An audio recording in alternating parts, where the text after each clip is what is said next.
Здравствуйте. Итак, в эфире программа «Хастаголу Амта» на государственном телевидении. Сегодня у нас маленький юбилей. Это 5-я по счету передача. И мы сегодня будем говорить и нам представить тему. Мы сегодня будем говорить о реформе политической системы. Взяли небольшой перерыв, чемпионат мира по футболу. И у нас тоже наступил некоторый отдых. И тем не менее страна не может себе позволить отдохнуть.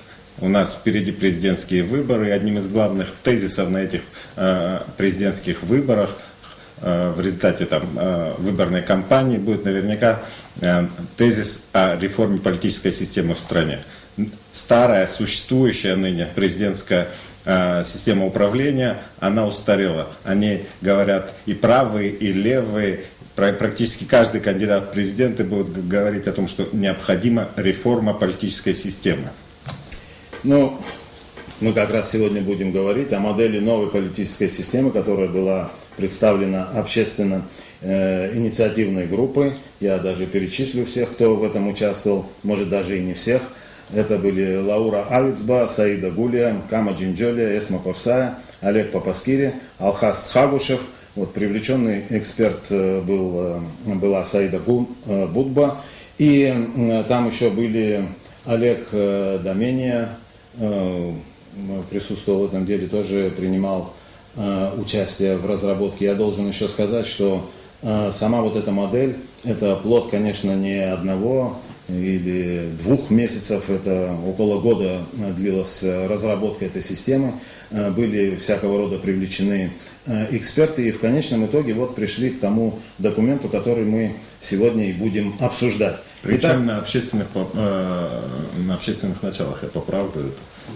На общественных началах, конечно. Это тоже очень важный, существенный момент. Да. Это говорит о том, что молодые люди у нас очень инициативные, и сейчас мы как раз их и пригласим в студию. Итак, сегодня у нас в гостях юристы Кама Джинджолия, Олег Папаскири и Валерий Агарба. Проходите. Добрый вечер.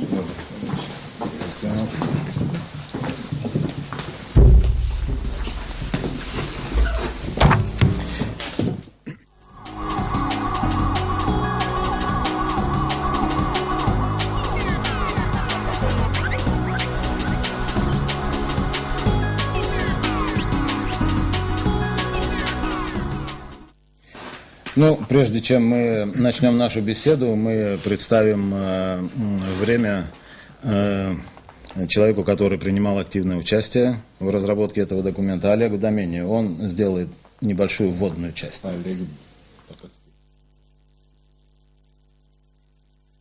Речь в этом проекте идет о новой редакции Конституции, но не всей Конституции, а 2 глав ее, а именно 3 и 4 главе, где речь идет об управлении страной, о системе власти и управления страной. В Конституции есть и другие главы, в частности 1 и 2, считающиеся базовыми главами. В них речь идет о конституционном, государственном устройстве страны. Мы эти 2 главы не трогаем, в силу чего Конституция, действующая Конституция, она сохраняется, она остается в силе. Но каким образом, собственно говоря, и о чем в этих главах идет речь? Если сегодня доминирует, единоначалие, то мы хотели добиться того, чтобы сбалансировать законодательную и исполнительную власть через перераспределение полномочий между ними. Таким образом перераспределить эти полномочия, чтобы они были взаимозависимы, взаимосвязаны и взаимовлияли в интересах как всей системы власти, так и общества в целом.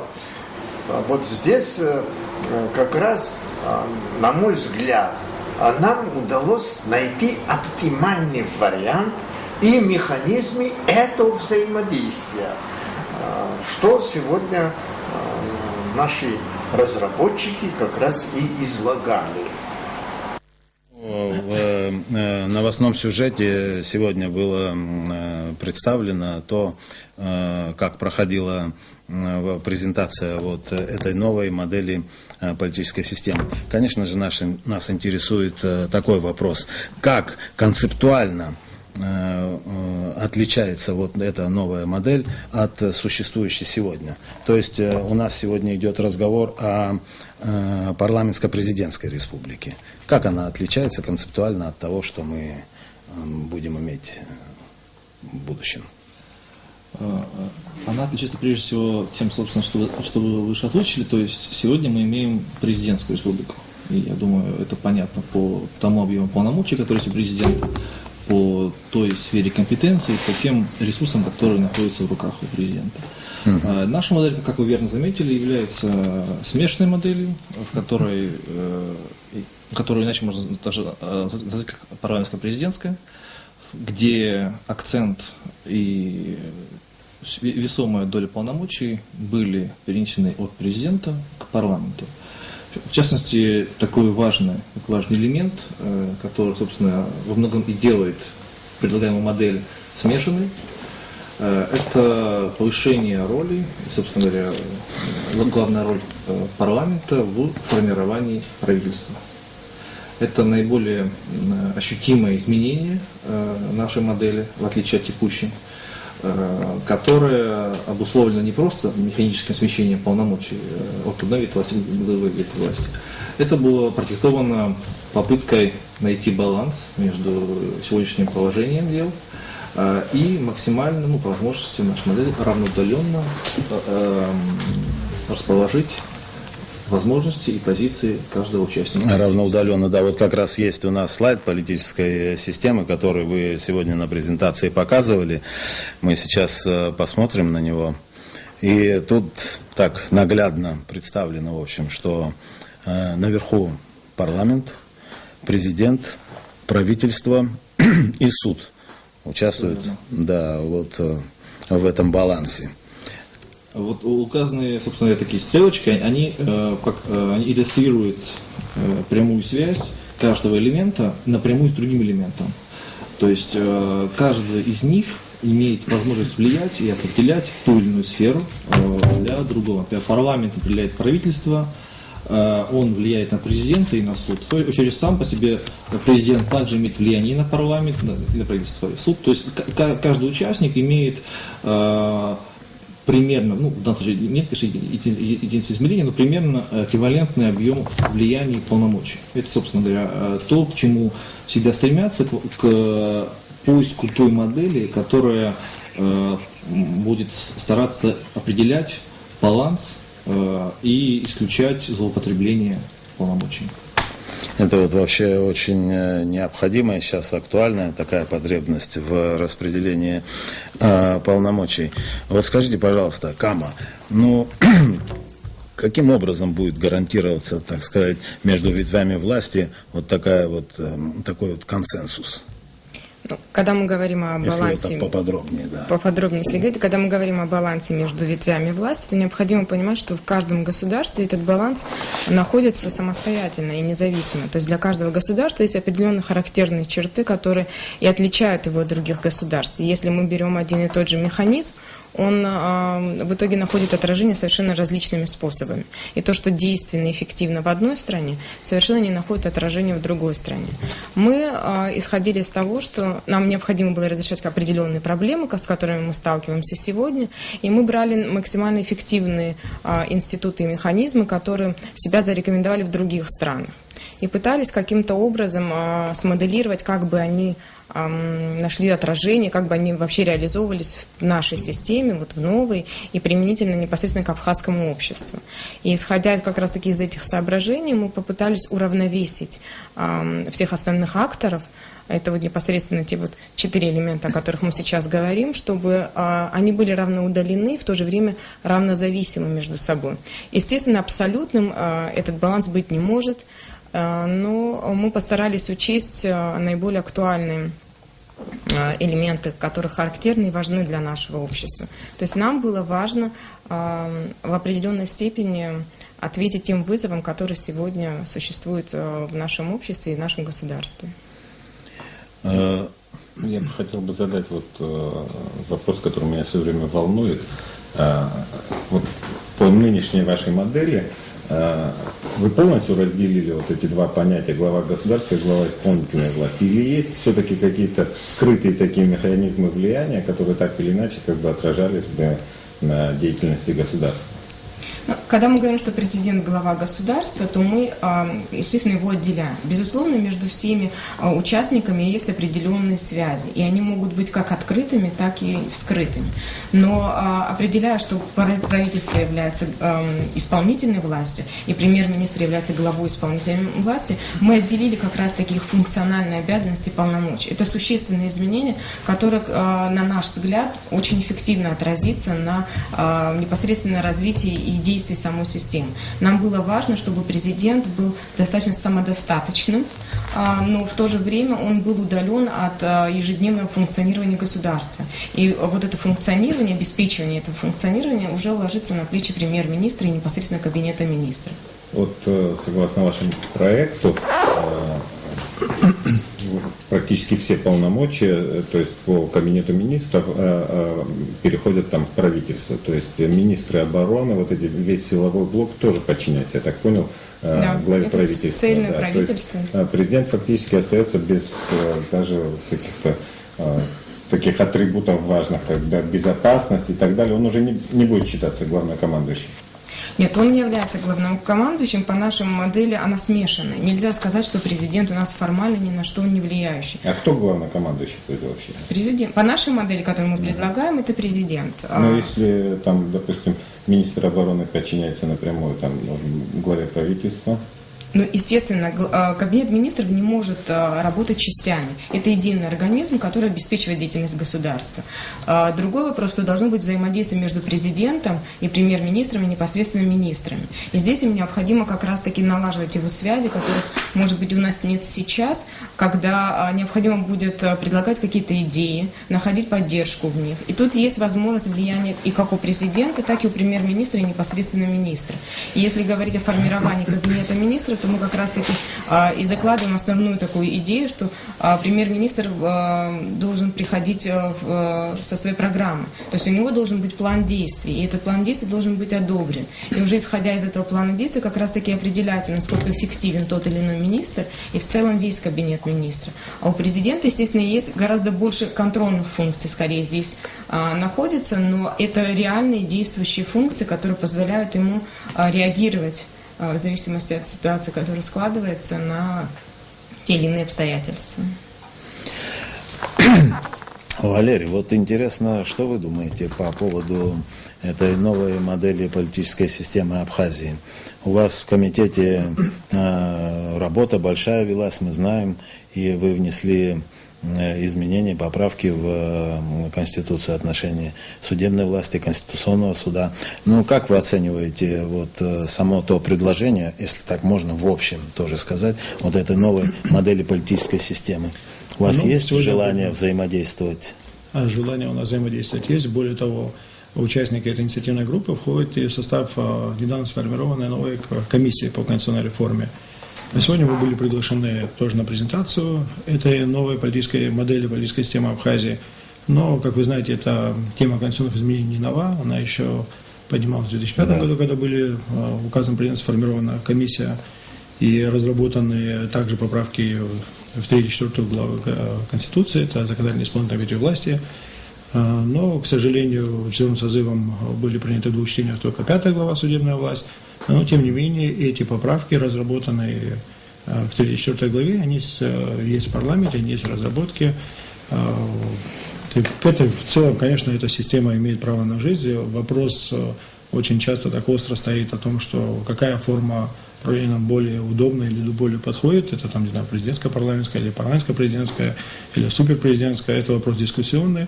Во многих странах разные модели, разные формы государственного устройства, политические режимы. И поэтому Абхазия тоже здесь не является исключением. Конечно, для нас необходимо подобрать такую модель государственного устройства и форм правления и политического режима, который наиболее полно отвечала бы нашим интересам и дала бы возможность для такого устойчивого, эффективного развития государства. Конечно, в ближайшее время мы сформируем состав комиссии рабочей группы, которая займется уже разработкой конкретных проектов с обоснованием, как требует закон о порядке внесения изменений в Конституцию, Конституционный закон.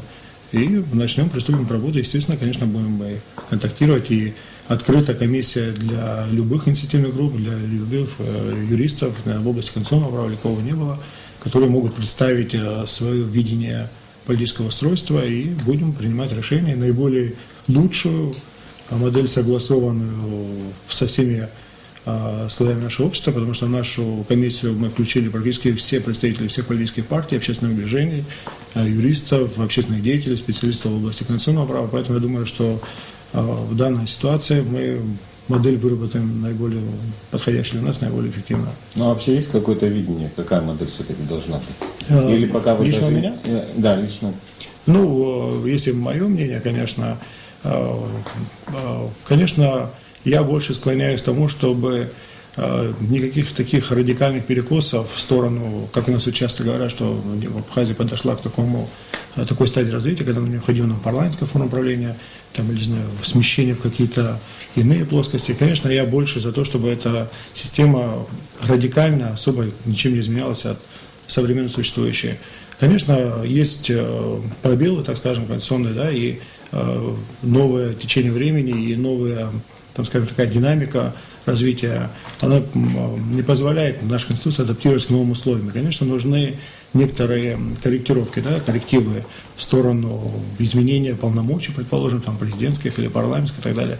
Но я считаю, что, конечно, вот все эти ветви власти, которые у нас существуют сегодня, они должны быть, конечно, так скажем, равносбалансированы, чтобы все-таки сохранялась эта взаимосвязь и взаимозависимость, с учетом, конечно, вот новых каких-то изменений, в том, чтобы как бы только вот такой вот баланс и без перекосов какие-либо ветви власти, которые вот он бы и позволил, я думаю, сохранить вот такое устойчивое развитие. Потому что мне кажется, что какой-либо такой вот резкий перекос, он может быть и привести к такому же дополнительному новому витку кризиса и той же политической системы. Но существующая система, она, в принципе, оказалась слишком кризисной. То есть никакого баланса в реальности не было. Там, хотя там в Конституции было прописано там, принцип разделения властей, тем не менее было понятно, что власть есть одна, президентская, там, и даже в сельсовете местном там, это вот как бы дотягивала эта рука президента.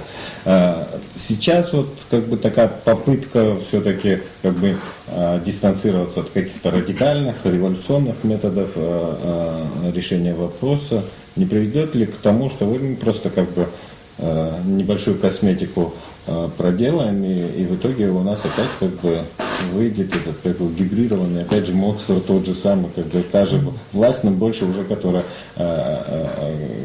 оказалась еще более устойчивой, более сильной, то есть президентская власть усилится. То есть она уже как-то приспособится, вот как всякие вакцины, да, все время там сейчас пенициллин уже устарел, но вот новые формы создают всякого рода пенициллина, антибиотиков, да, и с каждым разом находят какое-то противоядие. Не может ли так произойти? Вот сейчас мы какую-то косметику сделаем, и опять будет то же самое. Ну, я не говорю совсем о косметике, там, косметическом изменении Конституции. Вот та же 5 глава, которая недавно сегодня парламент принял, судебной власти, она вроде можно сказать, что радикальных изменений нет никаких, да, вот по соответствующей модели, предположим, там немножко другой подход в формировании судебной власти. В то же время в тех же разработках, которые есть сегодня в парламенте, там есть такие существенные изменения, которые вполне приемлемы для нашей сегодняшней ситуации. И они никак не могут относиться к косметическим изменениям, такие как право президента право распуска парламента или процедура формирования назначения премьер-министра парламентом и ряд других таких серьезных изменений, которые сегодня разработаны комиссией в этих проектах. А вот по поводу того, что кризис привело к кризису, не знаю, это вопрос такой тоже.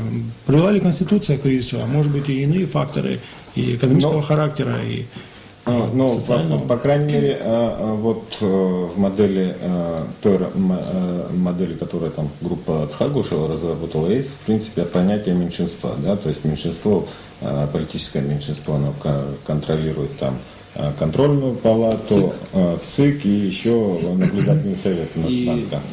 омбудсмен. Омбудсмен. Контролирует или процедуру назначения? Назначать, то есть представители вот этого политического меньшинства будут возглавлять вот эти органы.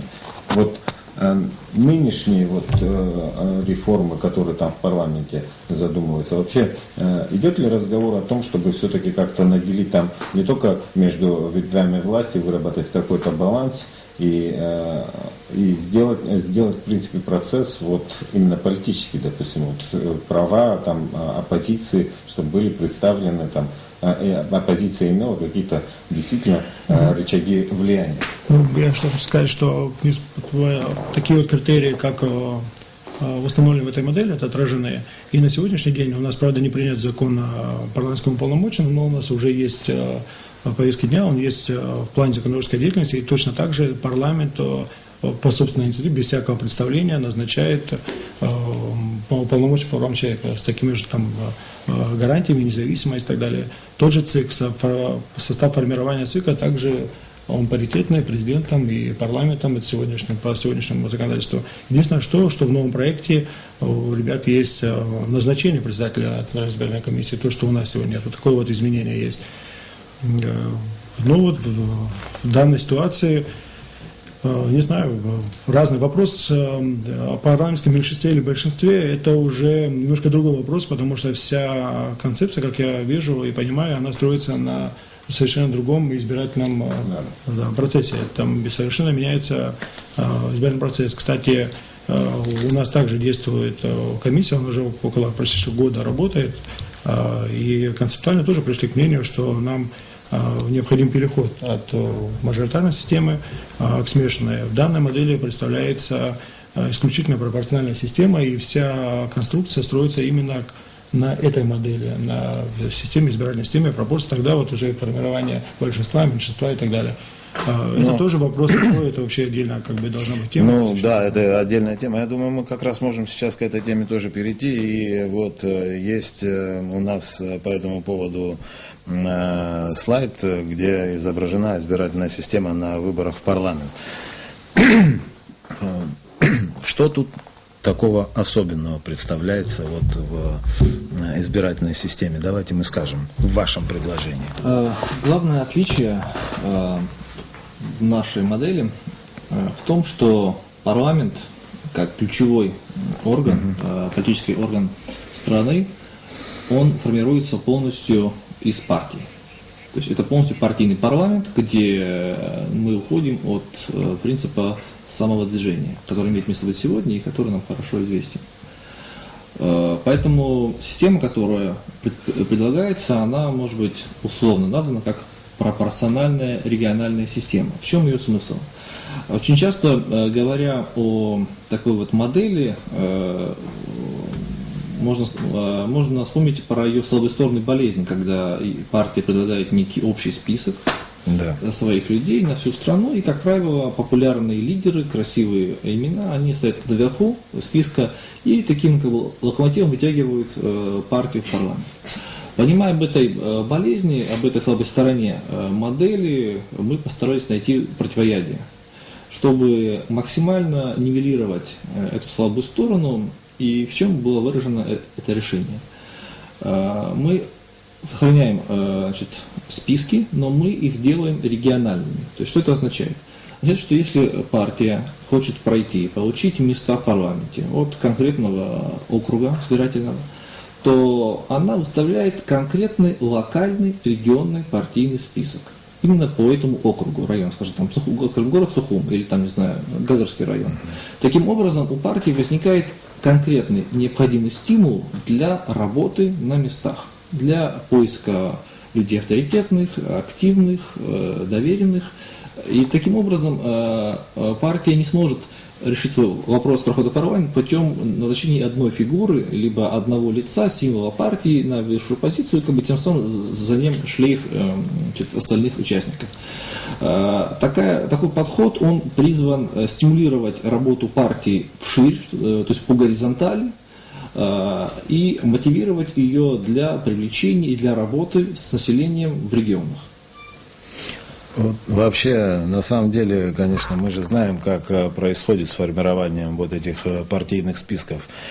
Там, извините за грубое слово, но иногда и присутствует такой элемент махинации, когда мы имеем наверху определенные какие-то знаковые фигуры, а потом дальше идут фигуры не очень важные, но это все начинает перетасовываться именно к моменту того, когда будут уже проходить сами выборы. А вы скажите, пожалуйста, а вот чем гарантировано то, что там не произойдет каких-то неожиданностей вдруг именно в тот момент, когда будут проходить выборы? Ну, какие могут быть неожиданности? Партия заявила свой список, человек приходит на участок, видит список, он понимает, что он голосует не просто за партию, а партию в лице этих людей по его округу. То есть максимальная прозрачность, максимальное понимание последствий своего выбора, своего голоса, который он отдает за ту или иную политическую силу. Поэтому тут не может быть речь о том, что шла агитация за одних людей, а потом там будут другие люди, либо наоборот. То есть это понятная, четкая система, когда человек приходит и голосует за партию, и он понимает, что по его району эти люди в партии, и они эту партию будут представлять. Что вы скажете по этому? Ну, я хочу сказать, что, Валерий, что, конечно же, махинации могут быть не только при пропорциональной системе, а может быть и при мажоритарной системе, различные формы махинаций, которые действительно имеют место, и мы часто наблюдали такие процессы. Я просто говорю о чем? О том, готовы ли вообще вот наши реалии к тому, чтобы принимать вот именно такой порядок. Я хочу сказать, что как и мажоритарная система, так и пропорциональная имеют свои плюсы и минусы, свои недостатки и достоинства. Недостатки и достоинства. Поэтому, работая в комиссии, да, и в которой были представлены разные проекты, вот, предположим, депутат Будба представил свой проект избирательного кодекса, где была исключительно там пропорциональная система. Вот также Кама Джинджоли представляла концепцию нового избирательного кодекса, она была посмешана, может, на тот период было немножко другое видение. На мой взгляд, по моему мнению, субъективно, она может быть, конечно, и неправильным, но я считаю, что, конечно, у нас должна была быть смешанная система. Почему? Потому что эта система тоже показала, действующая, были очень серьезные недостатки, а переход к пропорциональной системе, как часто обосновывается необходимостью развития партийной системы, что тоже, как бы, на мой взгляд, считаю неправильно, потому что есть ряд стран и примеров, где очень серьезные развитые партии политические, но система абсолютно непропорциональная, и это мажоритарная система избирательная, но при этом никто не пострадал от партийного строительства. Поэтому в нашем случае было бы желательно, конечно, чтобы присутствовал элемент и такой и модели и пропорциональной, и мажоритарной. Вот она и где-то и сгладила бы недостатки, и в то же время было бы предоставлено право все-таки избирательным округам, там, объединениям, группам избирателей представлять своего кандидата и вне зависимости от политических партий, от политических воззрений, потому что может быть так, что знаю, кандидат, человек, он может не принадлежать или не желать вступать в какие-то политические союзы и партии. Вот на сегодня даже на презентации было кем-то высказано мнение, что большое дело, типа, можно взять и, если хотите, инициативная группа, да, сформируйте свою политическую партию и выдвигайте своего кандидата. Ну, это, конечно, такая вот немножко не совсем адекватная, скажем, такая, да, вот такое предложение, потому что ради, во-первых, одного кандидата формировать партию, это вообще неразумно. Во-вторых, это не так просто сформировать политическую партию, это серьезный длительный процесс. Как бы, под кандидата для сформировать политическую партию, конечно, нет необходимости, и вообще этого нет смысла. Может быть, в нашей модели подошло бы, это вопрос как бы работы комиссии, законодателей, какая лучшая будет система, наверное, то и будет адаптирована, принята. Ну да, вот сегодня, кстати говоря, на обсуждении говорили о том, что как-то независимых кандидатов, так сказать, отсекать от выборного процесса, это пока еще, наверное, не будет воспринято и обществом, и вообще не своевременно. А вот я знаю, что у вас как бы обсуждали этот вопрос тоже. Да. И у нас тоже было очень приходили? много споров по этому поводу. Почему вы именно отошли от этой системы? Мы анализировали сложившуюся ситуацию. Мы на самом деле не предлагали модель просто так, потому что вот решили изучить международный опыт, нам понравились какие-то институты, и мы вот решили предложить совершенно фантастические идеи. Безусловно, мы исходили из того опыта, который 20 лет складывается в нашей стране, и мы пришли к выводу, что какие-то полумеры, они для нас сейчас такая непозволительная роскошь. Поэтому даже те поправки, которые уже внесены в Конституцию, у нас на них взгляд скептически достаточно.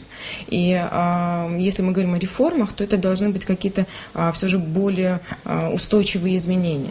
И это может касаться абсолютно всех сфер, которые мы сегодня затрагиваем. Если мы говорим о партийном строительстве, то сегодняшнее наше нынешнее законодательство действующее, оно ограничивает развитие партии. Оно искусственно создает препятствия для их нормального функционирования. Мы о партиях вспоминаем только во время выборов, да и то они участвуют достаточно половинчато. Естественно, когда мы говорим о том, какая система избирательная должна быть применима, мы хотим видеть политиков подготовленных, гораздо более профессиональных, на более высоком уровне.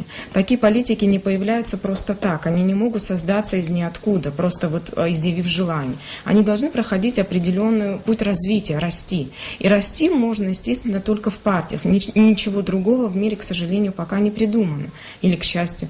И партии дают со всеми своими недостатками и достоинствами как раз-таки возможность политику состояться. Нельзя стать просто так депутатом, просто потому что возникло желание. Должны быть идеи, которые объединяют людей, которые люди разделяют.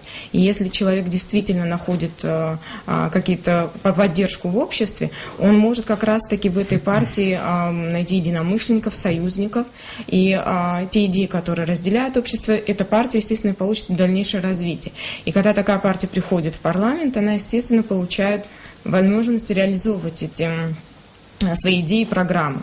И мы исходили из тех соображений, что избирательная система должна помочь развитию партий, стимулировать их. Нашей главной задачей было как раз-таки, внеся коррективы в избирательное законодательство, позволить этим партиям действительно быть устоявшимися. Здесь необходимо немножко оттолкнуться от того, что существует у нас сегодня. Действительно, вот тяжело психологически воспринять какие-то такие изменения, но если постараться немножко абстрагироваться и подумать о том, что не всегда все бывает однозначно плохо или хорошо.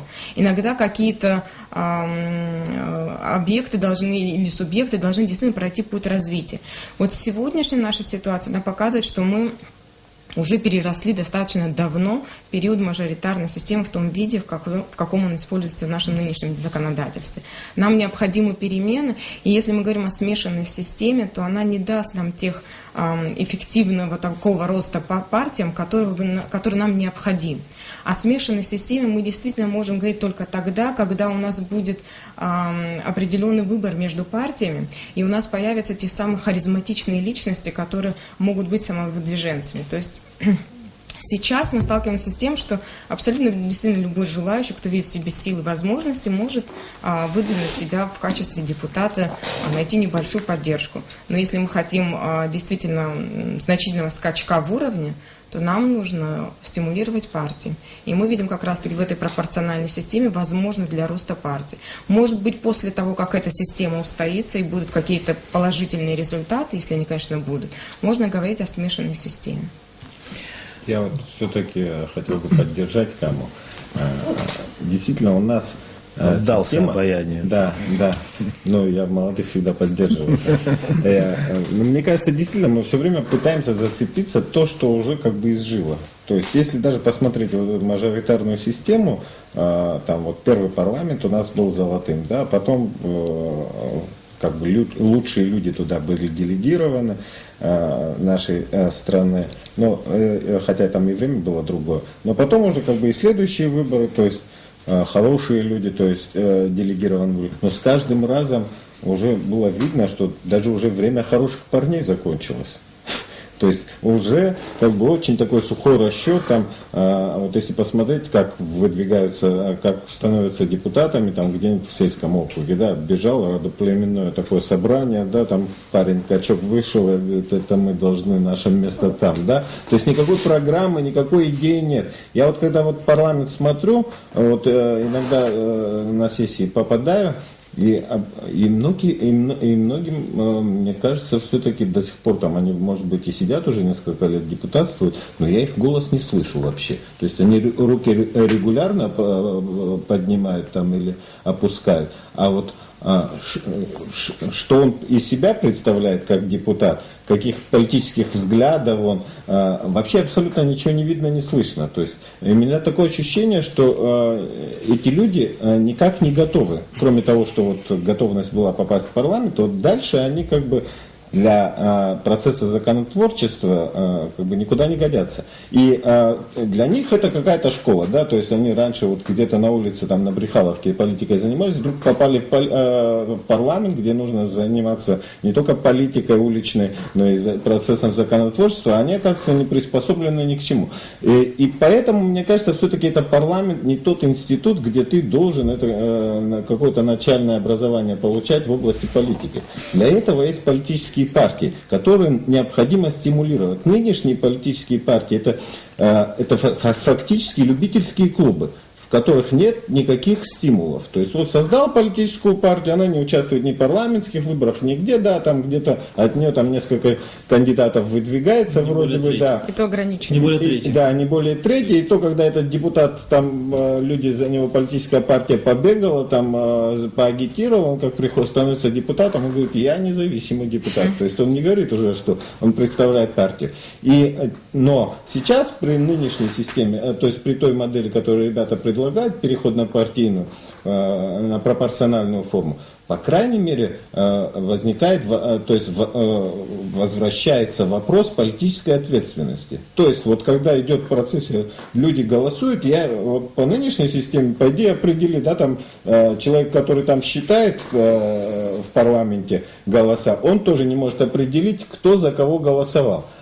По каким-то очень важным вопросам. И это вот как-то теряется вообще политическая ответственность. А в нынешней системе, допустим, я не знаю, там форум народного единства высказывается, там, у него такая позиция, там, я не знаю, у социал-демократов другая, у Анцахара третья и так далее.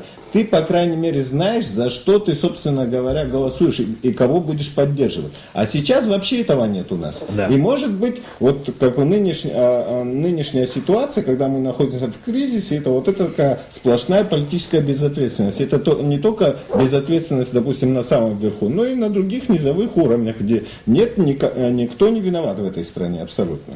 Не, вот это вот очень важный момент, политическая ответственность. Это действительно вот при такой системе, которую вот вы хотите провести, вот она, наверное, как-то больше будет востребована. А с другой стороны, у меня такой вопрос. А вот те политические партии, ну, если, конечно, у нас будет развита вообще эта система политических партий, вот те, кто не прошли барьер, например, скажем, а что с ними будет происходить? В данном случае, конечно, есть разные подходы, и надо понимать, что партии надо иметь доступ к ресурсам и к влиянию, поэтому мы в нашей модели определили 3% барьер. То есть 3%, если перевести в количество голосов, то это порядка 4,5 тысяч голосов граждан страны. Примерно. Примерно. То есть мы брали, да, для расчета данные прошлых выборов по общему числу избирателей. То есть это примерно, ну, такая, как нам кажется, экспертным образом определенная минимальная группа, чье влияние, чье мнение должно быть непременно отражено и выражено в таком уровне, как парламент. Вот. Но, безусловно, надо понимать, что если партия фактически не имеет никакой поддержки и просто будет выходить, например, там, на гарантированной квоте, то это просто будет самообман. То есть партия может получить 1 голос, но если мы ей гарантируем хотя бы 1 место в парламенте, то это возникает уже просто поле для манипуляций, когда если мы будем делать фиктивные партии, которые будут якобы самостоятельные, но они будут там баллотироваться в парламент, не проходить, иметь меньше 3%, поэтому будем им давать некие, скажем, гарантированные места, и они будут просто заполнять свободное пространство. То есть здесь надо понимать, что если партия не имеет такой поддержки, если у нее нет даже такой минимальной аудитории в обществе, может быть проблема в партии, может просто она неубедительна, неэффективна и она не популярна, потому что в ней самой проблема. То есть ей надо потом задуматься, проанализировать свою работу и как-то просто быть более более привлекательной и интересной для общества. То есть здесь, опять же, мы не можем до конца искусственно просто подтягивать партии к парламенту только по факту их существования. Нам важно понимать, Понятно. что Знаете, это почему? был такой фильтр эффективности. Задал этот вопрос. Там у вас в вашей модели говорится о 3% барьере. Да, это 4 с чем-то тысячи человек. 400, Да? примерно. 4400. Ну, вот, скажем, 4200 там партия вот, и не прошла этот барьер. Таким образом, для нашего небольшого общества партия, которая имеет 4200 человек, это очень большой потенциал, собственно говоря, и вес тоже, и партийный.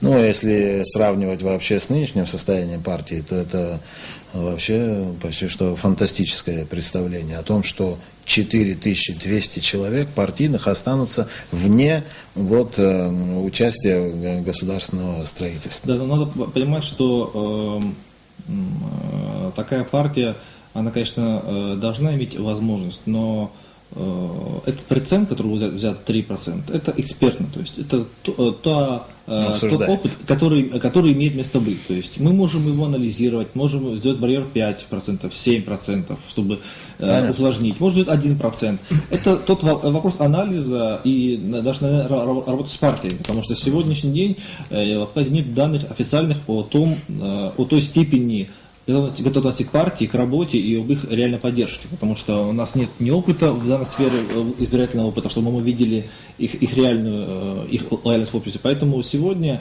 для точного определения этого процента, этого барьера, необходима работа с партиями, понимание их степени развитости.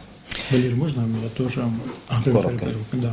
Я, конечно, не собираюсь отстаивать какую-либо модель или критиковать, но такое замечание и такие пропорции в зависимости, наблюдая за парламентом и за депутатами, как я сказал, что политические партии позволят насытить более квалифицированными кадрами в состав законодательного органа. Думаю, что здесь никакой такой прямой зависимости нет, может, возможно, косвенная. Почему? Потому что, во-первых, по развитию партийного можно наблюдать примеры очень близко к нам. Это Южная Осетия, недавно проведенные выборы, где при 24 тысячах избирателей 16 партий зарегистрированных, участвовало 9. И тоже Российская Федерация, когда мы видим, что в политических партиях зачастую присутствуют и звезды эстрады, там, знаменитые спортсмены и так далее, которые, конечно, сейчас ничего не хочу сказать против них, но по поводу уровня их квалификации и от этого с крепости политической партии, конечно, здесь говорить не приходится.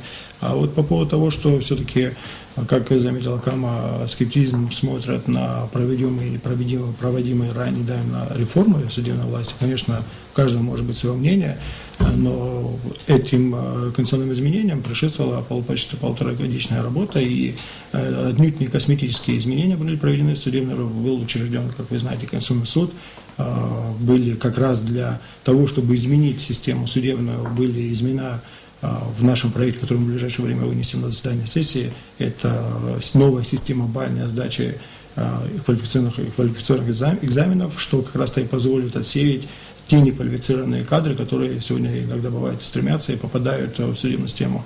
Новый конкурсный отбор в квалификационной коллегии, порядок назначения совершенно иной, сроки увеличенные, которые позволят уйти от влияния законодательной и исполнительной ветви власти.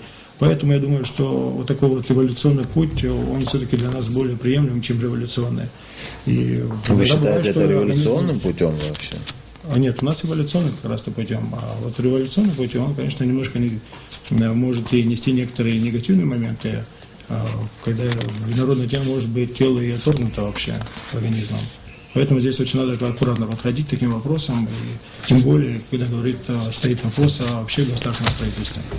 Мы вот, да, но то, что касается судебной системы, конечно, вот в этой модели тоже представлено свое видение, но мы как-то несколько вот удалились от того, с чего начали. Собственно говоря, вот перераспределение полномочий и создание баланса ветвей власти.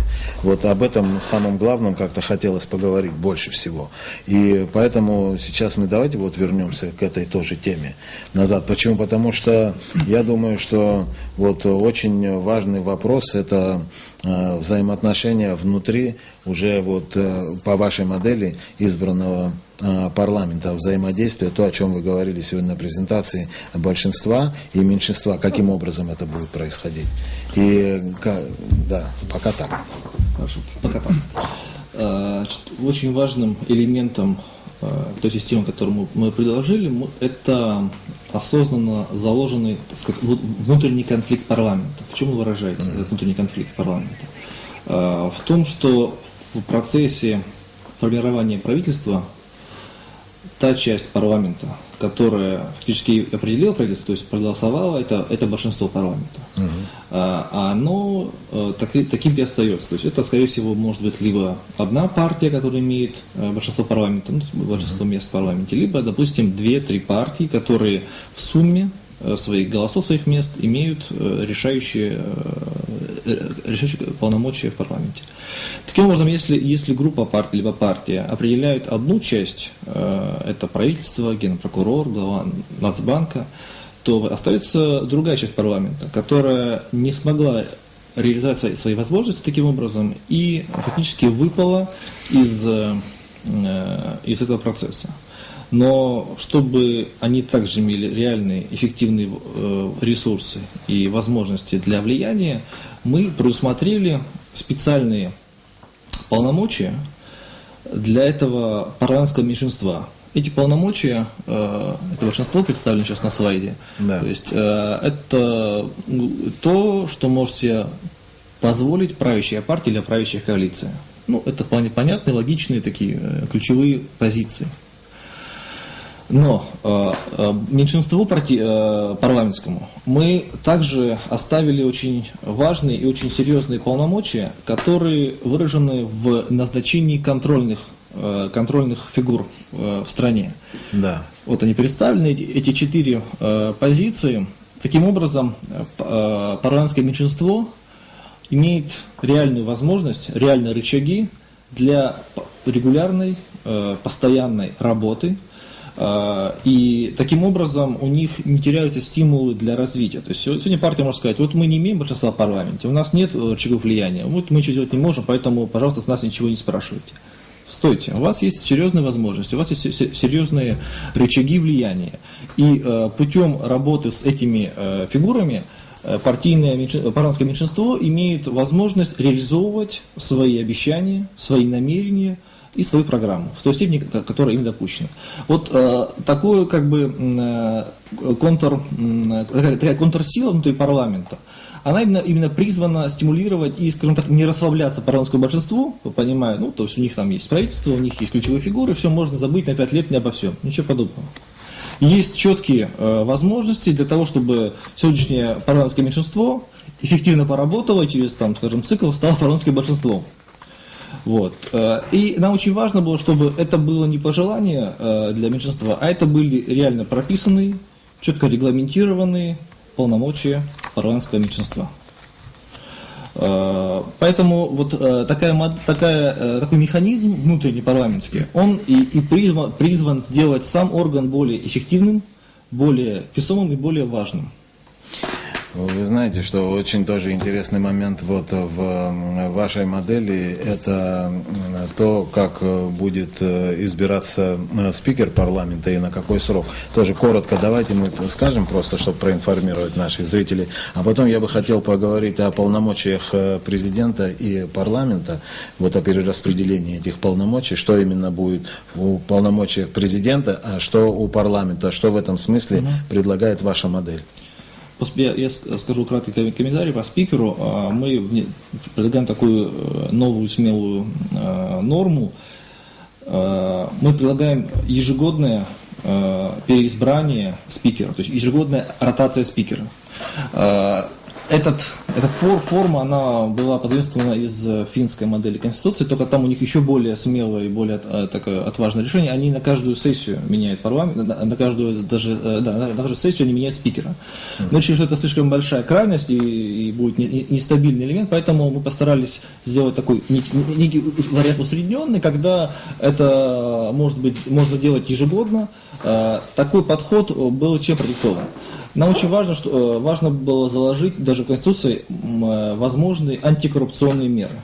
И вот такая ротация спикера – это очень важный элемент противокоррупционный, который позволяет ломать возможно сложившиеся схемы лоббирования, схемы влияния. Поэтому такой элемент, он будет стимулировать спикера, либо того, кто хочет им стать, на более эффективную работу, дабы иметь поддержку парламента. Вы знаете, значит, большинством будет избираться, правильно, парламентским большинством будет избираться спикер. Верно? Совершенно Каждый верно. год. Но это тоже не особенно, мне, на мой взгляд, кажется, такой стабилизирующий фактор. С другой стороны... Боишься забыть их фамилии, да? С другой стороны, все равно же будет спикер представляться большинством. То есть каждый раз, вот сегодня об этом тоже говорили на представлении, каждый раз все равно спикером будет представитель большинства. Вот в этом случае у вас есть, мне кажется, достаточно такой приемлемый и хороший оборот, когда заместителя спикера парламента будут представлять меньшинство. Это вообще один из таких тоже важных элементов, проекция вот этого подхода, где есть большинство-меньшинство. То есть мы стараемся, это, так скажем, такое противоречие, условное, парламентское, мы его транслируем и на роль спикера, вице-спикера, а также на работу парламентских комитетов. То есть, если, допустим, глава комитета – это партия большинства, то его зам – партия меньшинства. Это такой тоже элемент постоянной конкуренции и постоянной работы. Вот в этом смысле все понятно. А как вы это прокомментируете? У вас есть какие-то возражения? Единственное, что, конечно, могу сказать, это что это действительно смелый подход. Но зато может быть возможность у лидеров партии большинства несколько раз вместе спикера побыть главой законодательной власти некоторым людям, нескольким людям. Почувствовать вкус власти, да. Биографию занести. Был спикером? Он был спикером, да.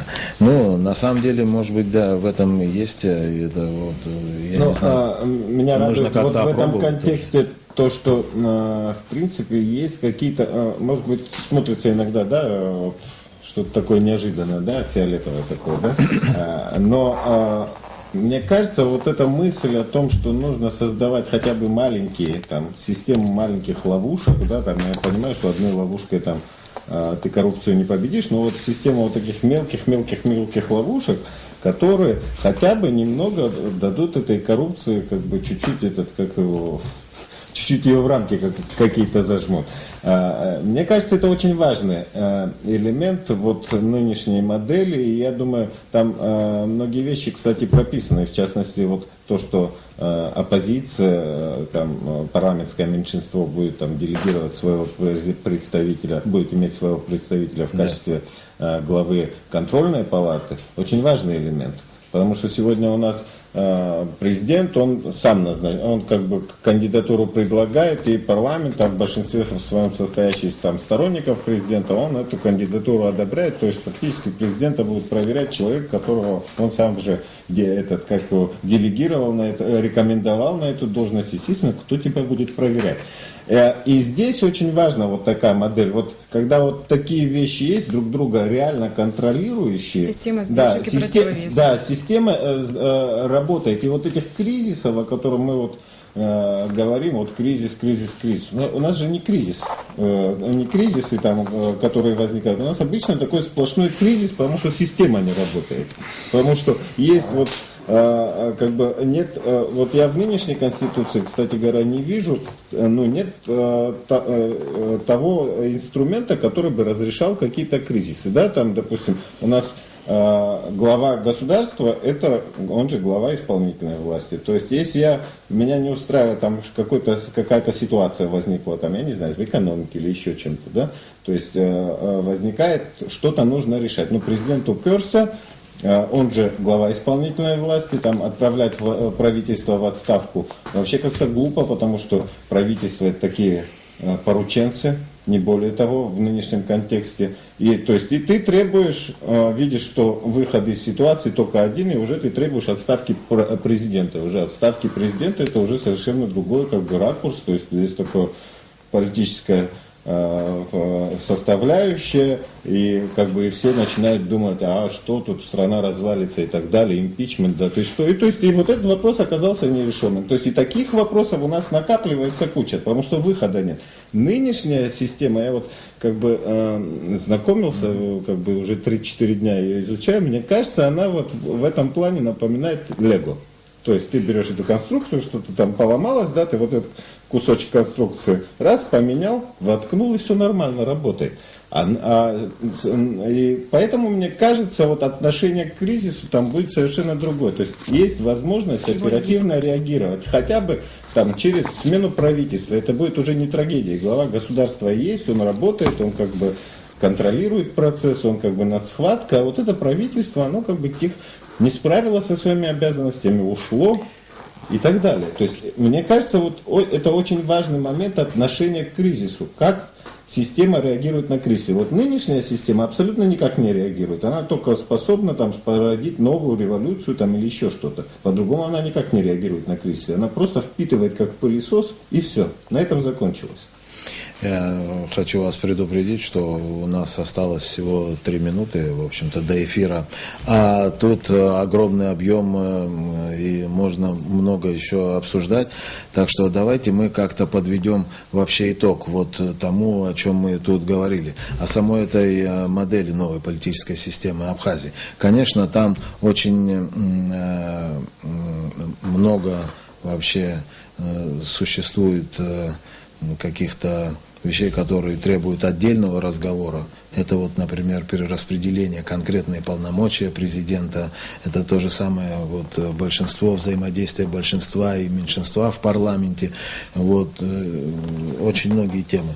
Может быть, вы подведете как бы итог вот тому. Мы сейчас зрителю все тоже не объяснили. Нет, как бы, конечно, да, все не объяснили. И сейчас они должны просто поверить нам на слово, что вот это действительно та работа, которая была проделана. Это тот шаг, который реально был как бы вот осуществлен, и вот сама эта деятельность, она говорит о том, что в конечном итоге мы продвигаемся все-таки по пути реформ, а не только говорим. Сам документ, ну, его еще нужно будет как-то популяризировать и больше об этом говорить.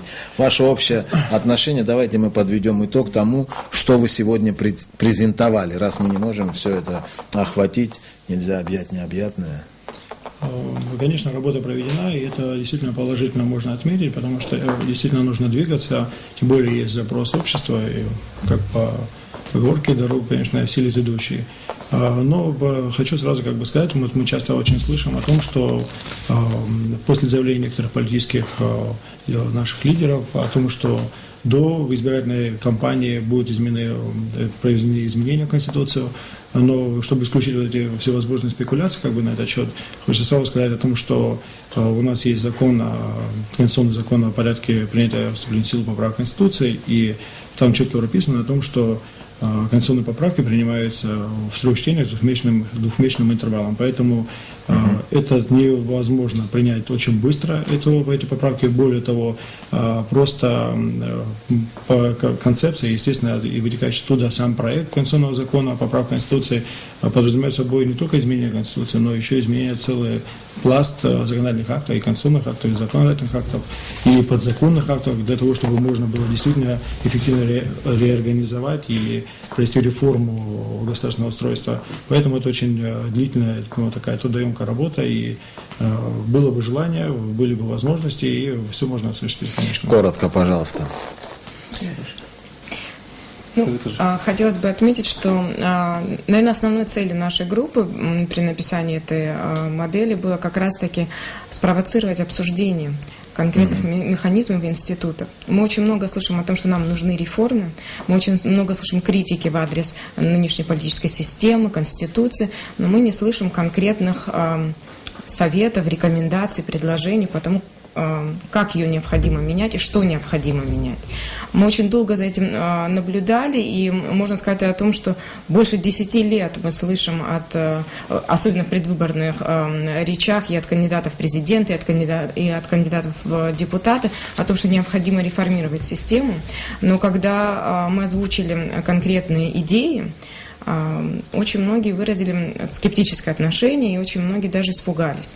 На самом деле, какие-то идеи действительно революционны, и они очень такие, кажутся фантастическими. Какие-то идеи носят прикладной характер.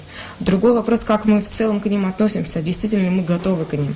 И сегодня, мне кажется, наше общество гораздо больше готово к коренным изменениям, чем наша политическая элита. Это, безусловно, мое субъективное мнение, никак не могу его навязывать и переубеждать, но если мы сами не постараемся изменить ту систему, в которой мы живем, и не постараемся изменить нашу жизнь к лучшему, то так и будем жить в этой системе, которая нас не устраивает.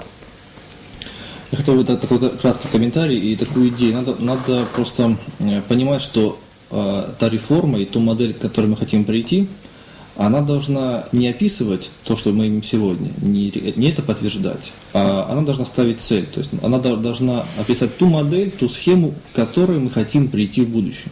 То есть Конституция – это не то, что мы имеем сегодня, а то, что мы хотим иметь завтра. Инал, ваше Мне кажется, заключительное слово. Очень важный момент. Нельзя бояться, и не надо ни в коем случае бояться каких-то революционных преобразований.